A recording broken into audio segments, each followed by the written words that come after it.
Impact ignited a massive fireball on the Katy Freeway. Now, hours after a crash involving a big rig, the interstate is back open. Local 2's Mark Boyle was on the scene minutes after the crash. You spoke to drivers stuck in this traffic mess? We did. Of course, they were all very upset having to deal with it. Took a while to get to work. This is the Katy Freeway right here at Taylor Street. I want to show you, see some of the barricades there in the distance. They were used to shut down this interstate because the interstate was shut down for about 5 hours this morning because of that fiery crash.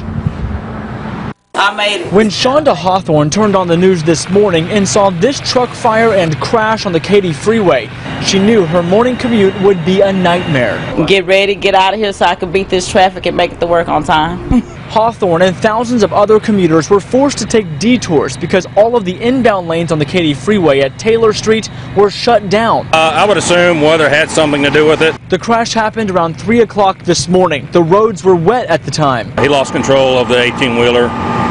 He got sideways up against the column. The column did shear the cab from the 18-wheeler. We were on scene minutes later, and from this video you can see parts of the truck were spread all across the lanes. The cleanup process took hours. Dozens of gallons of oil and fuel spilled everywhere. Hazmat crews were called in to help with the mess. The people inside the truck were rushed to Ben Taub Hospital. The two individuals in the cab are very lucky. The amount of damage to the cab was catastrophic, but they were very lucky. Hawthorne says she knew this morning would be a tough drive into work because of the rainy weather. They should slow down. It hadn't rained in a while. People get careless.